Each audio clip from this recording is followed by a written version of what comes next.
But I think one needs to give some credit to entrepreneurs. And I'm not an entrepreneur. It's very easy to mimic something that's already there.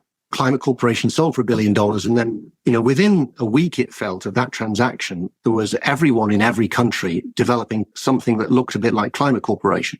So you need to be different in order to create value, because maybe the first one was worth $1 billion and the second one was worth $300 million, if I can use granular as the example, but everything else isn't worth a lot.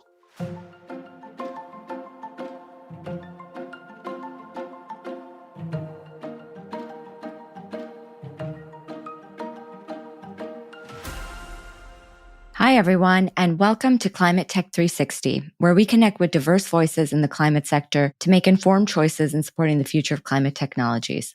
I'm your host, Samia, and today I am speaking with Michael Lee. Michael is a managing director at Syngenta Group Ventures.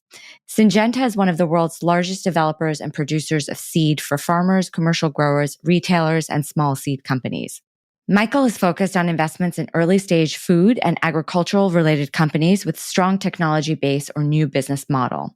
The first decade of his career was spent as a PhD biochemist studying pest insects, whilst the last 2 decades has been spent as an investment professional working in food and agriculture for Syngenta and Unilever in the UK, Holland, US, and Switzerland. In this episode, Michael breaks down the market into 2 areas, Agtech and Agmarkets, and identifies which technologies he finds compelling. Importantly, we talk about valuations, which is a very relevant topic in this market, and which areas within agriculture are not getting enough attention. Before we get on to the episode, I just want to quickly highlight a few things as it relates to the corporate sector in agriculture. And I'm reading this directly from George Monbiot's excellent book, Regenesis. So 4 companies, Cargill, Archer Daniels, Bunge, Louis Dreyfus, control an estimated 90% of the global grain trade. Another 4 companies, ChemChina, Corteva, Bayer, and BASF, control 66% of the world's agricultural chemicals market. A similar cluster owns 53% of the global seed market. 3 corporates, Deere, CNH, and Kubota, sell half the world's farm machinery. And there's a similar dynamic for the world's meat supply. All of this is to say that the corporate sector in agriculture is highly concentrated. And if you're a founder or investor in this market, it can be hugely beneficial to have a dialogue with these companies. And now on to the episode. So Syngenta is known for its making agrochemicals and for seeds. So soy, corn, veg seeds primarily. And it's a large company headquartered in China. And there are various groups within, or business units, if you like, within the Syngenta Group. So Syngenta Crop Protection is headquartered in Basel, which is where I live. Then there's Syngenta Seeds. There's Adama, which is an Israeli company. And then there is another entity called Syngenta Group China. So there's about 50,000+ employees. And it's a multi-billion revenue company selling crop protection, chemistry, and seeds globally. I don't know if that's true or not any longer, but let's say go with many large companies realize that not all the smart people work for them. And so there have been various iterations of this as, that you realize that you're looking for innovation. You want to make a difference to your customers. And in our case, that's a combination of either large farmers or small farmers or retailers that serve those 2 groups. And you're trying to access these external innovations. And you can do that via licensing. You can do it by joint ventures. You can obviously do it by mergers and acquisitions. And you can also do it by getting a view on entrepreneurs and what they're doing by having a small ventures group. So we're relative to the large, the company, our sole investor, our sole limited partner. We are very small. We're essentially, depending on how you count us, we're between 4 and 10 people. So 10 if you include the lawyers and the finance people. But in terms of deal leads, people that, lead transactions, there's only 4 of us. So how are we different to mergers and acquisitions? Well, mergers and acquisitions is really, they're looking to buy the entire entity. Whereas typically, maybe they'll do a joint venture, maybe they lead joint venture transactions. But, we're looking to make minority equity investments. So almost always less than 20% of the company and help it grow. And the goal isn't necessarily for you to invest in companies that the M&A group would then outright buy eventually. No, it isn't. I think a lot of our companies, almost all of our companies, won't be acquired because we're not the natural owner of those companies. It might ultimately, if we're investing in fintech, for example, where that's trying to provide money to farmers, the natural owner is probably a bank of some sort.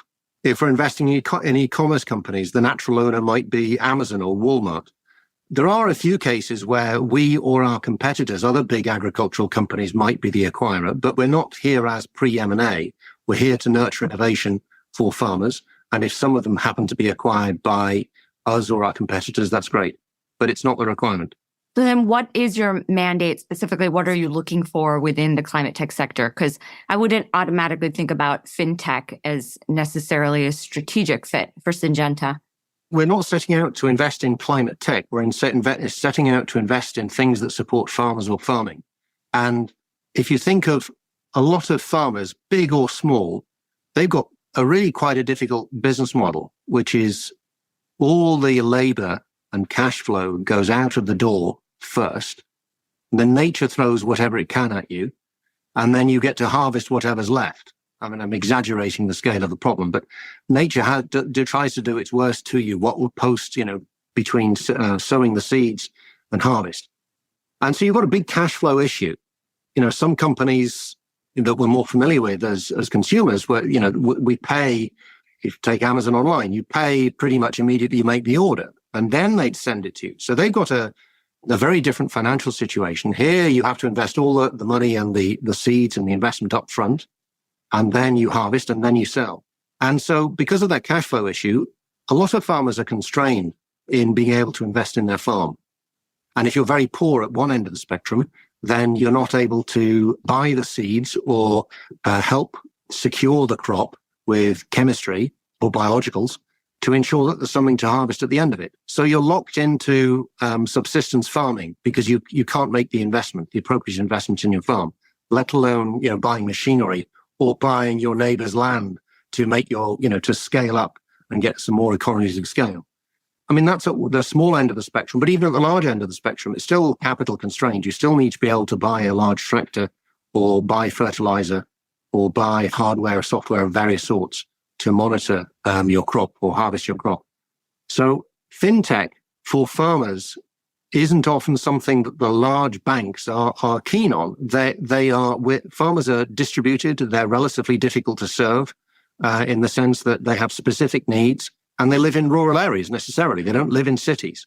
So if you're a city-based bank and you've got all of these people wishing to have a car loan or a mortgage for their house, it's very easy for the 99% of the bank to understand the products and their customers very easily. But if you want to have a product for a farmer, suddenly all your sales and marketing team are in the wrong place and they understand the wrong thing. I now need to buy a tractor for my field. Who has the skills to be able to assess that farmer and that loan and whether that tractor is appropriate? So I think it's a slightly different skill set and it's a different audience. And it may be smaller than the overall audience. I don't know what the percentage of farmers are in England, let's say, but I don't know, make up a number, 2 or 3% of the total population, maybe even less. So it's maybe easier to understand the urban customer better for the existing bankers. So when we spoke a few months ago, you broke down the market as you see it into Agtech and Agmarkets. And then we walked through some of the technologies that you thought were really compelling in those sectors and ones that you said Syngenta would probably not be interested in. Can you talk about some of those technologies that you're focused on right now? Yes, I can try. So, I mean, it may be my distinction, but Agtech, you can imagine coming out of relatively wealthy, but possibly small countries. So they have the R&D capability, the GDP almost, if you like, to be able to invest in, hardware and software and programming.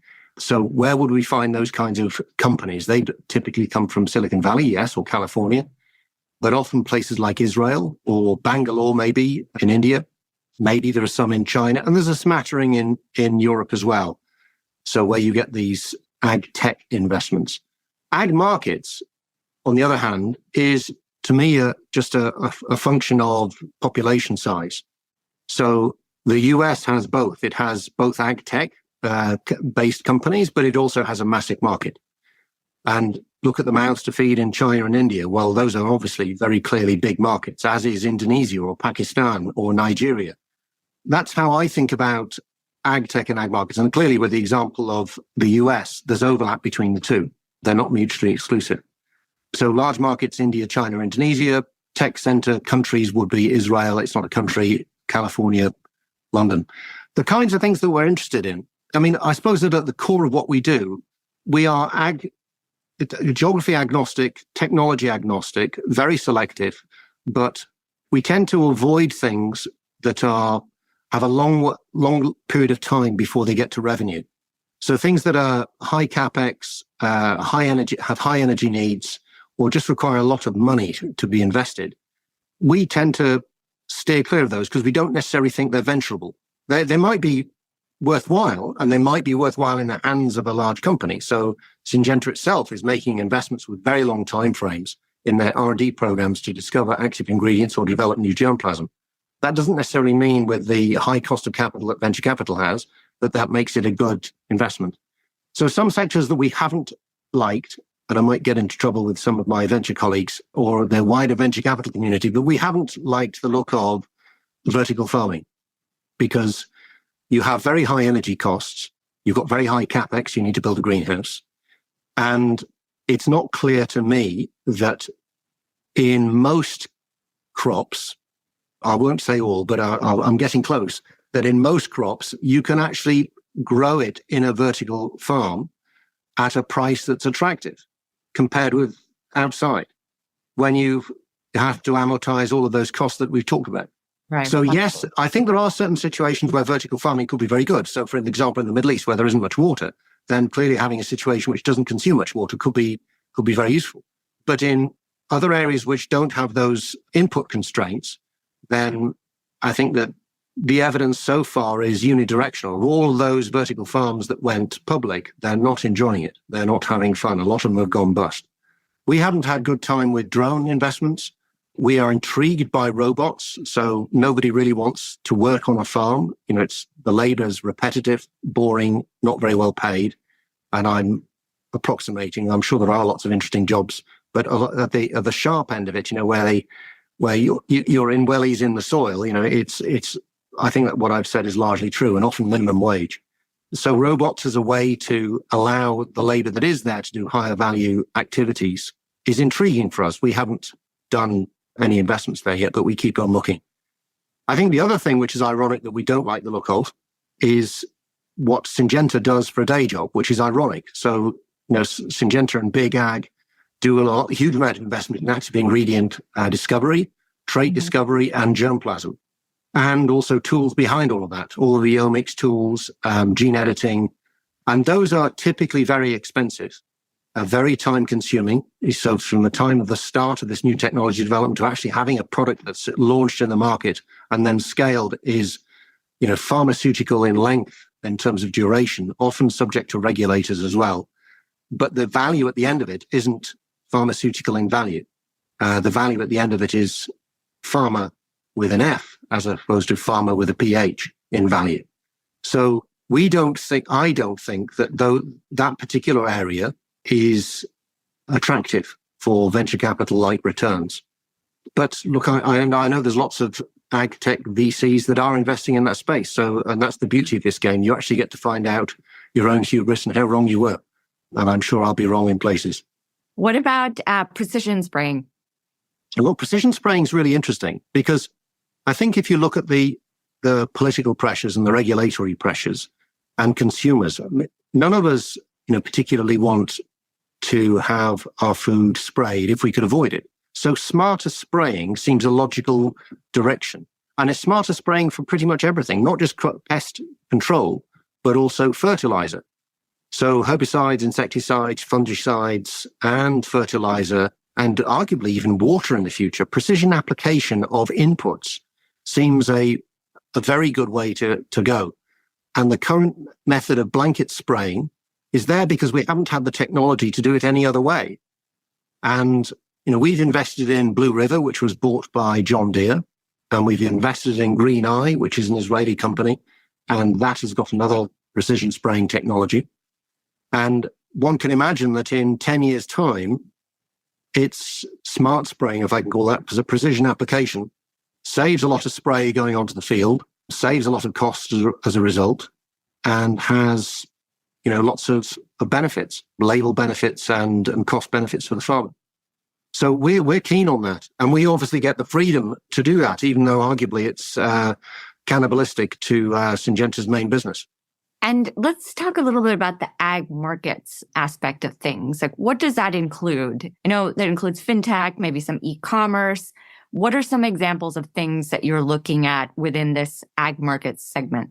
Well, I think you've mentioned the two main words, fintech and e-commerce, but in what form? So I talked a little bit before about farmers struggling to get the financing so that they can invest in their farm, given the fact it's going to be 3 months from the time they plant to when they can get some cash. So fintech solves one problem. Another problem that is e-commerce, where you can have e-commerce of inputs, so delivery of fertilizer or seeds or chemistry to the farmers, so they don't necessarily have the access that they need at the prices that they require. And then you can also have e-commerce of outputs. And that can be a multi-layered problem. So often harvesting is seasonal, because it's triggered, dependent on the country, by rains or temperature or daylight, sunshine. And everyone, therefore, is harvesting at a similar time, putting crops and produce on the market at a similar time. And they have no capacity, because they can't invest in their farm, in storage. So if you can't store, you have to take the price that's available in the market at that time. And that's typically when the price is at the low point. So having e-commerce, which may involve fintech to give you better inputs, but also may involve the e-commerce provider providing storage so that you can sell at a better time to avoid the lumps and bumps of the seasons, can also be part of the answer. But I think those are the two main things. We do see some other things, so in small holders sometimes wish to have, smaller packages. They might wish to have smaller machinery. They might wish to have drones even. But certainly I think the first two, fintech and e-commerce, are the ones we get most excited by in big markets. Just going back to the ag tech side of things, what about biodiversity? It's a hot topic for this year.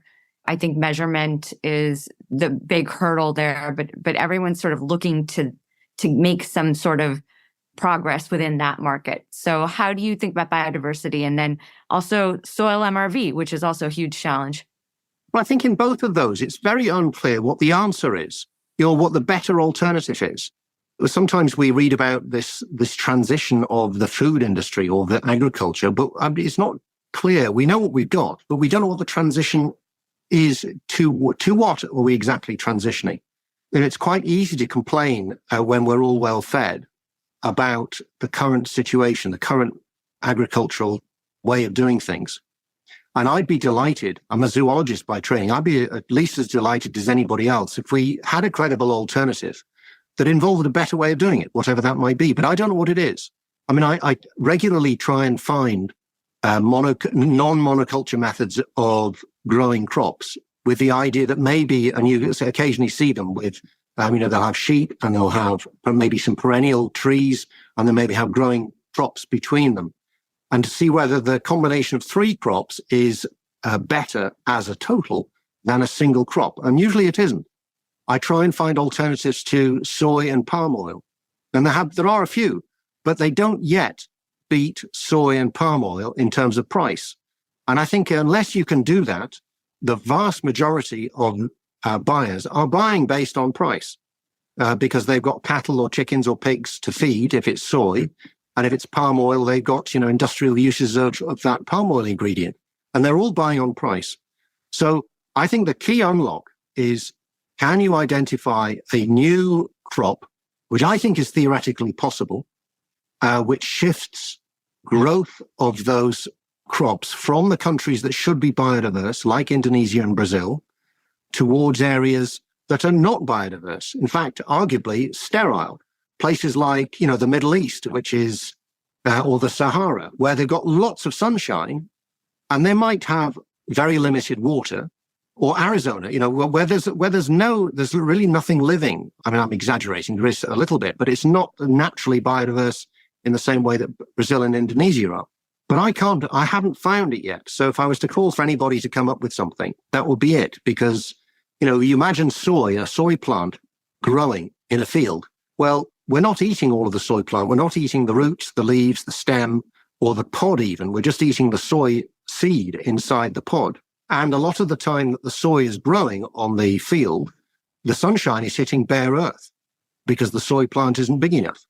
So intrinsically, you feel, okay, so if there's a better way of capturing the sunshine, if that's what the plant is there to do, capture sunshine, convert air carbon dioxide into plant that we can then consume, there's a built-in inefficiency, which maybe there's a better way of doing this. And I've often wondered whether water lentils would be the answer, because they double every 36 hours and you can harvest them continuously and they can capture sunshine all the time.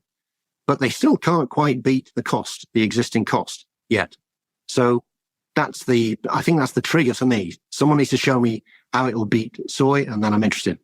Let's talk about one of my favorite subjects, valuations. Right. Okay.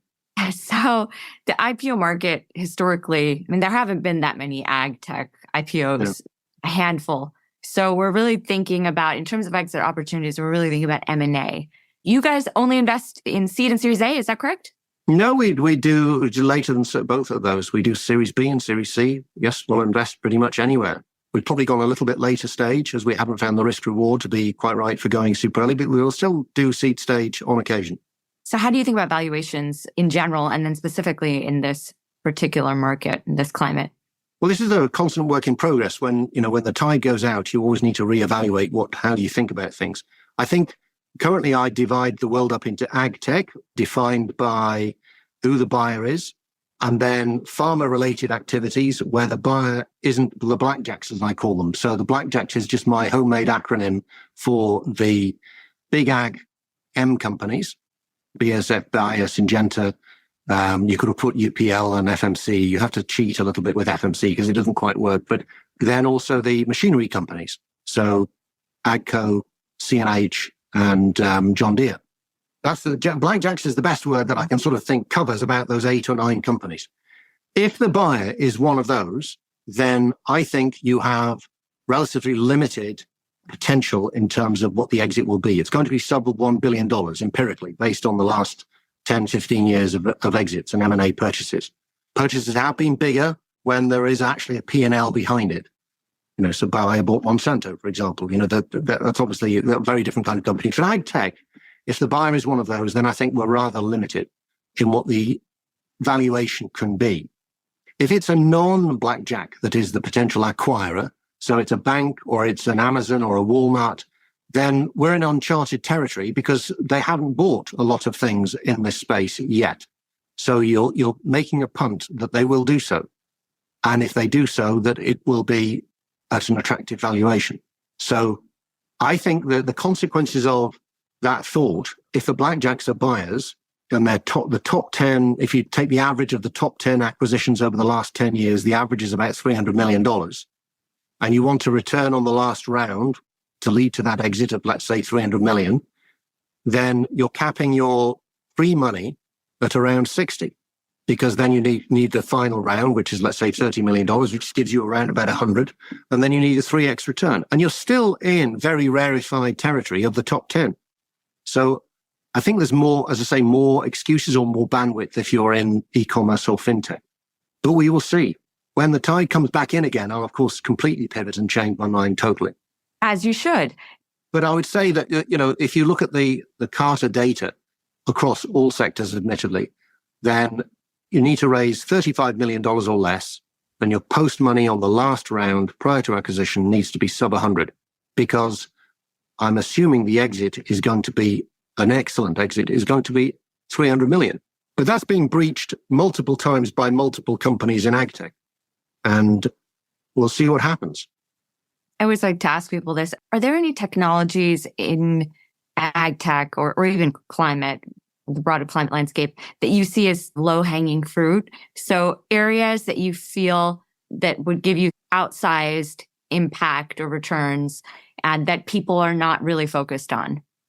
I think there's some spaces where I think deployment, farmers are naturally conservative consumers, if you like, of technology, because they get, 40 seasons to practice.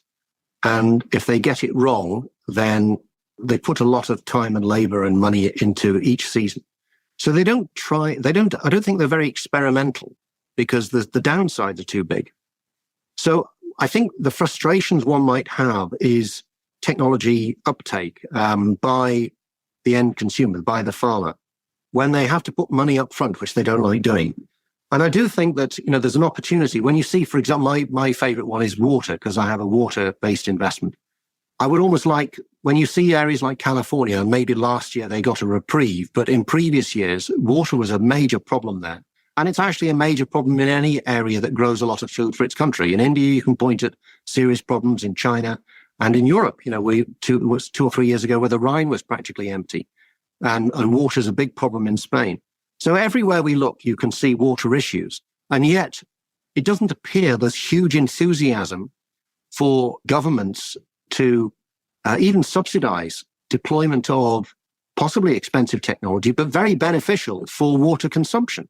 There's lots of technologies, including one in our own portfolio called Phytech, where it can improve yields and reduce water consumption.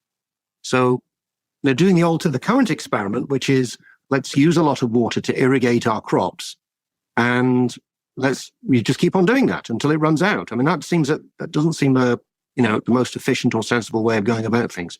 Yeah, so water is definitely, it seems like a very underfunded area. A lot of these climate funds are very focused on decarbonization technologies, which completely rules out looking at anything in the water sector. But if you talk to sort of journalists... Water does have a carbon cost, because sometimes you're having to pump it out of the ground. It doesn't flow to the plant itself. If you're doing irrigation, you have to get it. And these are substantial, physical bits of infrastructure. It's true. And then also, if you look at sort of wastewater to biogas technologies, there's also a play to use wastewater as a source of energy. But the problem is then you can't get to, when a lot of funds are sort of measuring in terms of megatons or gigatons of CO2e removed from the atmosphere, it doesn't necessarily reach that threshold. And so a lot of funds are not looking at these water technologies, and it's really an area that we need to be focused on. Well, I mean, there's a good article in the FT today about carbon. So I guess the jury's still out as to whether regen agriculture in the form of burying carbon in the soil is a thing in a sustainable way. I'm skeptical, just because that's often the way I am with new investments. It's often the case that you can create the carbon credit, but whether you can sell it and whether the carbon stays there is, I think, a different question. I mean, there are some technologies, and we've got a couple in-house or in portfolio companies, where it's about nutrient use efficiency. So one great way to reduce carbon consumption is actually through nitrogen. And, the Haber process of creating ammonia and fertilizer is unbelievably carbon expensive. And if there was a way to reduce that, then that will be a very easy win. So nutrient use efficiency for nitrogen fertilizer would be a good way to reduce carbon footprint of agriculture. And we have one that's called sound agriculture, which is a small molecule chemistry, which improves the ability of the plant to take up micronutrients. And then there are other companies as well that are trying, going at the same thing by seed coatings and symbiotic bacteria to try and get the plant in combination with these microbes to fix nitrogen. And any of those things that can materially reduce nitrogen consumption would probably be the biggest carbon win one could imagine. If you were to do a call to action for any startups that are listening to this, for technologies that you're really interested in investing in, but you haven't seen any come your way, what would those technologies be? Well, I think we'll need to give some credit to entrepreneurs. And I'm not an entrepreneur. It's very easy to mimic something that's already there. Climate Corporation sold for $1 billion. And then, within a week, it felt of that transaction, there was everyone in every country developing something that looked a bit like Climate Corporation. So you need to be different in order to create value, because maybe the first one was worth $1 billion and the second one was worth $300 million, if I can use granular as the example, but everything else isn't worth a lot. So you need to be differentiated. So I guess if there's an entrepreneur thinking, oh, well, I've got this, but it doesn't look like anything out there, then if you passionately believe in it, do it, because that's what we're looking for. We're looking for different. And we're looking for different for two reasons. Firstly, it needs to be different for the farmer, because if it's a me too that looks just like anything else, he's got, I mean, I do it full time, but they don't do it full time. They've got a lot of stuff, day job to do. And if it's not differentiated for them, how on earth can they tell the difference if I can't? And I think the second reason is it needs to be differentiated at exit. So assuming we just talked about whether the IPO markets are open, they're not for Agtech generally. So it's mergers and acquisitions that are the main event. The buyer needs to go, well, this is the only one there. I need that one because there isn't anything else. Yeah. So you need it for two reasons. And I think that's really where the challenge is. You know, it separates the excellent entrepreneurs from the merely good, is how creatively different is your technology. Now, of course, the rub of this is that there isn't something that looks like the thing you're inventing because there is no market, or there is no business model, or there is, you know, it doesn't work at the price it needs to be at to function well in a market and sell to a farm. It's just too expensive. But that's the challenge, is creating something that's genuinely unique and differentiated for both the customer and for the acquirer. And then that secures value. Thank you, Michael, for this incredibly insightful and useful conversation. And that is it for today's episode with Michael Lee. If you found this useful, please click the subscribe button and leave a positive review, as that helps listeners discover the show. Thanks for listening. Bye, everyone.